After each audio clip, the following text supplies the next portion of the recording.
ಅಕ್ಕ ಅಣ್ಣ ಮಲಗಿಯರಿನ್ನು ಸೂರ್ಯನು ಕೂಡ ಬಂದಿಲ್ಲ. ನಿನ್ನೆಯ ದಿನದಿ ಆಟದಿ ದಣಿದು ಅವನು ಇನ್ನೂ ಎದ್ದಿಲ್ಲ. ಅಕ್ಕ ಅಣ್ಣ ಬಾರೋ ಸೂರ್ಯ ಬೇಗನೆ ಬಾರೋ, ಚಳಿಯನ್ನು ಕಳೆದು ಬಿಸಿಲನ್ನು ತಾರೋ. ಗುಬ್ಬಿ ಹಕ್ಕಿ ಚಿಲಿಪಿಲಿ ಗುಟ್ಟಿ ನಿನಗೆ ಸ್ವಾಗತ ಹಾಡುತ್ತಿದೆ. ನಿನ್ನಯ ಸ್ಪರ್ಧಿ ಅಪ್ಪನು ಆಗಲೇ ಹೊಲಕ್ಕೆ ಗೆಳೆಯನು ಹೊಡೆದಿಹನು. ಉತ್ತಿ ಬಿತ್ತಿ ಪೈರನು ಬೆಳೆದು ಜಗಕ್ಕೆ ಅನ್ನವ ನೀಡುವನು.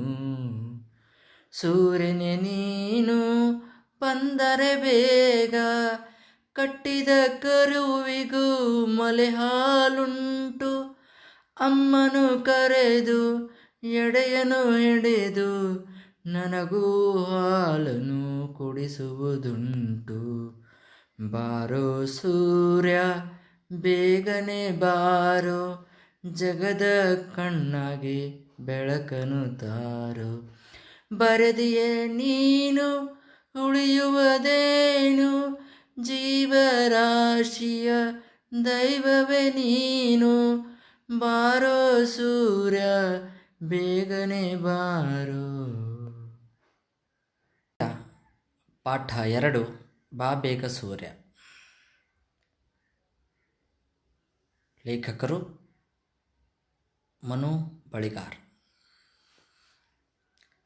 ರವಿ ಕಾಣದ್ದನ್ನು ಕವಿ ಕಂಡ ಎನ್ನುವ ನಾಣ್ಣುಡಿಯನ್ನು ನೀವು ಕೇಳಿದ್ದೀರಿ.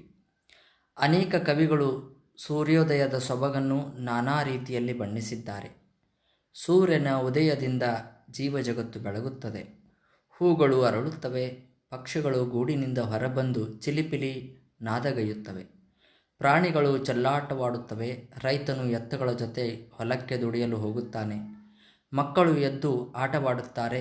ಸೂರ್ಯನು ಕತ್ತಲನ್ನು ಹೊರದೂಡಿ ಬಿಸಿಲನ್ನು ಚೆಲ್ಲಿ ಚಳಿಯನ್ನು ಹೋಗಲಾಡಿಸುತ್ತಾನೆ. ಹೀಗೆ ಸೂರ್ಯನು ಇಡೀ ಜೀವರಾಶಿಗೆ ಚೈತನ್ಯ ತರುತ್ತಾನೆ. ಅಂತಹ ಸೂರ್ಯನನ್ನು ಕವಿ ಬೇಗ ಬಾ ಎಂದು ಸ್ವಾಗತಿಸುವ ಪರಿ ಇಲ್ಲಿ ಸೊಗಸಾಗಿ ಮೂಡಿಬಂದಿದೆ. ಕೃತಿಕಾರರ ಪರಿಚಯ. ಮನು ಬಳಿಗಾರ್ ಗದಗ ಜಿಲ್ಲೆಯ ಶಿಗ್ಲಿ ಗ್ರಾಮದಲ್ಲಿ 1953ರಲ್ಲಿ ಜನಿಸಿದರು. ಇವರು ಅನೇಕ ಕಥೆಗಳನ್ನು, ಕವಿತೆಗಳನ್ನು, ಜೀವನ ಚರಿತ್ರೆಗಳನ್ನು ಬರೆದಿದ್ದಾರೆ. ನನ್ನ ನಿನ್ನೊಳಗೆ, ಬಿದ್ದವರು ಎದ್ದರು, ಸಾಕ್ಷರ ಗೀತೆಗಳು, ಕವಿ ರವೀಂದ್ರರ ಮಿಂಚಿನ ಹನಿಗಳು ಇವು ಅವರ ಪ್ರಸಿದ್ಧ ಕವನ ಸಂಕಲನಗಳು. ಜೊತೆಗೆ ಮಕ್ಕಳಿಗಾಗಿ ಅನೇಕ ಕವನಗಳನ್ನು ಬರೆದಿದ್ದಾರೆ. ಇವರಿಗೆ ಗೌರವ ಡಾಕ್ಟರೇಟ್ ದೊರೆತಿದೆ. ರನ್ನ ಪ್ರಶಸ್ತಿ, ಗೋರೂರು ಸಾಹಿತ್ಯ ಪ್ರಶಸ್ತಿ, ಇತರ ಅನೇಕ ಪ್ರಶಸ್ತಿಗಳು ಸಂದಿವೆ. ಇವರು ಕನ್ನಡ ಸಾಹಿತ್ಯ ಪರಿಷತ್ತಿನ ಅಧ್ಯಕ್ಷರಾಗಿ ಕನ್ನಡದ ಸೇವೆ ಮಾಡುತ್ತಿದ್ದಾರೆ.